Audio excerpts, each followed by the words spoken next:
Yo do'stlar, siz eng mashhur Real MMA kanaldasiz. Bu kanalda so'nggi MMA va boks yangiliklari birinchilardan bo'lib sizlarga uzatilinadi. Obuna bo'lib qo'yishni unutmang. Biz boshladik. Habib Nurmagomedov nega ayollar MMA'sini qo'llab-quvvatlamasligini tushuntirdi. Har bir insonning bu hayotda o'z vazifasi bor.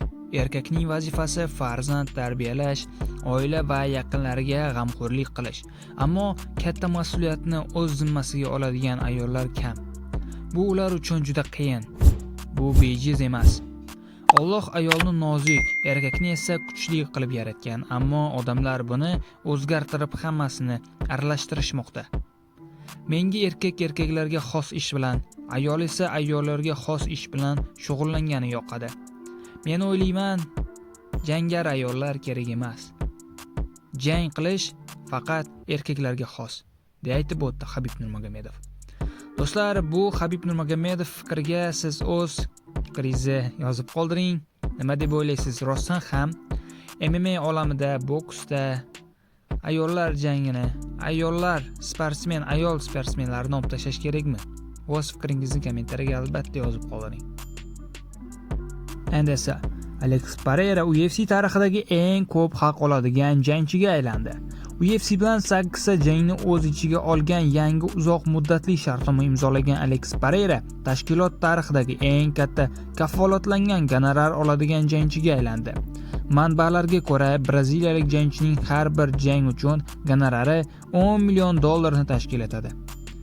Pereiraning yangi kelishuv doirasidagi ilk jangi 14-iyun kuni Oq uyda o'tkaziladigan bayram turniri doirasida bo'lib o'tadi.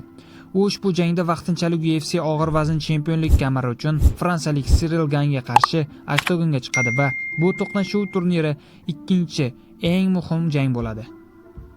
Israel Adesanya Joe Pfeifferga qarshi mag'lubiyatga izoh berdi. Men shunchaki davom etaman. Yana va yana. Men hech qayerga ketmayman. Meni to'xtata olmaysiz. Men yutqazishim mumkin, lekin baribir ich-ichimdan yengilmas bo'lib qolaman. Men Joe Pfeifferning eng yaxshi versiyasini ko'raman deb kutgandim. Bu uning faoliyatidagi eng katta jang ekanini bilardim va u meni hech ham ajablantirmadi. Undan maksimumni kutgandim va u aynan shuni ko'rsatdi.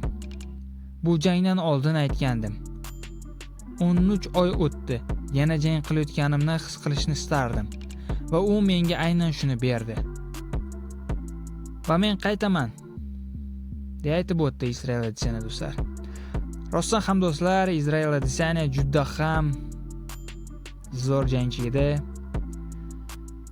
Kamar himoyalari va bilamiz do'stlar, bular vaqti tugamoqda. Men o'ylayman do'stlar, Israel Adesanya 4 ta mag'lubiyatga tushib qoldi. Tinchgina shu joyda o'zida nafaqaga chiqish kerak deb o'ylayman. Yana bilmadim. Siz ham o'z fikringizni albatta kommentariyaga yozib qoldiring. Dana White Islom Makhachev Habib Nurmagomedovga qaraganda ancha rivojlangan jangchi deb aytib o'tdi. Ular shunchaki ikki xil odam. Habibning aurasi butunlay boshqacha va Islom o'zini boshqacha tutadi.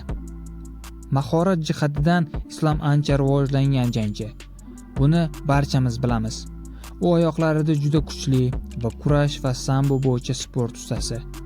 Biz uning mag'lubiyatidan keyin ham chempion bo'lishini bilardik. Bu uning mentalitetida va atrofida odamlarda yaqqol ko'rinib turardi. Uni to'xtatib bo'lmasligi aniq edi va uning yarim o'rta vazn toifasiga ko'tarilishi va chempionlikni qo'lga kiritishi chindan ham o'zgacha edi. deb aytib o'tdi Dana White do'stlar.